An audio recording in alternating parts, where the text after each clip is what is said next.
हिंदूंनी politically जर जागा होणं महत्वाचं आहे असं विनायक दामोदर सावरकर सांगतात. त्यांच्या वक्तव्याचा प्रचंड विपर्यास केला जातो. तुम्ही गायला मारा म्हणून सांगितलं असं म्हणून बरेच हिंदुत्ववादी त्यांच्यावरती पाखड करत असतात. काय सांगितलं? सावरकरांचं हिंदुत्व कसं आहे? सावरकरांचं हिंदुत्व इतकं विलक्षण आहे. ते म्हणतात की उद्या पाकिस्तानने जर असं ठरवलं की यांच्यावर सैन्य सोडण्याच्या ऐवजी आपण एक गायीचं कळप सोडू, कारण हे गायीला देव मानतात, ते तिला मारणार नाही, आणि गायीचा कळप सोडू असं म्हणल्यानंतर आमचे सगळे सैनिक बसले शांत. म्हणजे गायीच्या माघारी येत आहेत त्यांचे सैनिक, आम्ही शांत. गायी सोबत गायीवर बसलो नाही, त्याला मारतात कसं?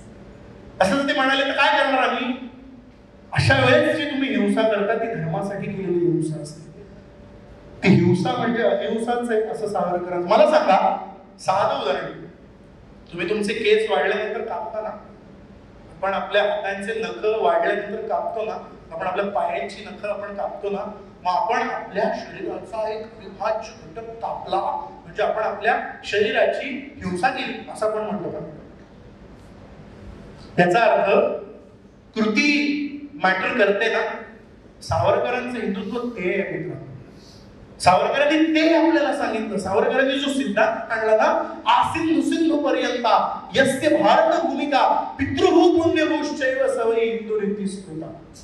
ते काय म्हणाले? सिंधू नदीपासून सिंधू सागरापर्यंत. आणि पितृभू जी आहे ना त्यांची, ती पितृभू कशी आहे? पितृ म्हणजे नुसती वडील नाही, पितृभू.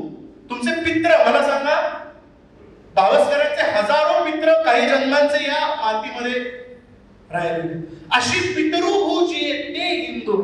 आणि पुण्यभू म्हणजे रामायणाच्या आधीपासून या देशामध्ये, या भूमीमध्ये पुण्यवंतांनी यज्ञ केलेले आहेत. ही भूमी आमची भूमी आहे. आपण सकाळी उठल्यानंतर त्या भूमीवर पाय ठेवायच्या आधी मंत्र म्हणतो, कराग्रे वसते लक्ष्मी करमध्ये सरस्वती, आणि आपण पादस्पर्श क्षमस्वमे म्हणतो त्या भूमीला पाय लावताना. याचा अर्थ ते आपण त्या भूमीला पुण्यभू मानतो ना. मला सांगा, जसं आपण हिंदू या भूमीला पुण्यभू मानतो तसं बौद्ध धर्म सुद्धा याच भूमीत रुजला, त्यांचीही पुण्यभू आहे. शीख धर्म याच भूमीत रुजला, त्यांचीही पुण्यभू आहे. अशा सगळ्यांची पुण्यभू ही भारतभूमी आहे. असे सगळे जे या भूमीला पुण्यभू मानतात ती आमची भूमी, ती आमची भूमी आहे, लक्षात घ्या. आणि ती मानणारे जे जे ते हिंदू, हे सावरकर सांगतायत. आणि हे सावरकरांचं पॉलिटिकल हिंदुत्व आहे, हे आपण लक्षातच घेतलेलं. हिंदूंना त्यांच्या राजकीय दृष्ट्या सबळपणाची कठोर जाणीव करून देणारा सावरकर हा एकमेव माणूस आहे. आणि ती जाणीव आत्ता आपल्याला झाली. एक वोट बँक हिंदुत्वाची तयार झाली ना, त्याच्यानंतर हे सगळे बदल घडले. जोपर्यंत हिंदूंची वोट बँक नव्हती तेव्हा हे काही घडूच शकत नव्हतं, कारण राजकीय दृष्ट्या आम्ही कमकुवत होतो. 70 वर्ष हिंदूंचं सरकार होतं, पण आम्हाला जाणीवच नव्हती काय केलं पाहिजे. आम्ही सशक्तच नव्हतो. मग त्या सावरकर विचारातनं कुठेतरी त्या हिंदुत्वाला राजकीय परिमाण मिळालं. ते राजकीय परिमाण राष्ट्रीय स्वयंसेवक संघाच्या माध्यमातून असो किंवा राजकीय पक्षाच्या माध्यमातून असो ते सत्तेवर गेलं. आणि ते सत्तेवर गेल्यानंतर हे सगळे बदल हिंदुत्ववादी बघू शकतात. आणि एकमेव कारण राजकीय दृष्ट्या सबल असणं, राजकीय दृष्ट्या उत्तम पद्धतीचं वातावरण असणं.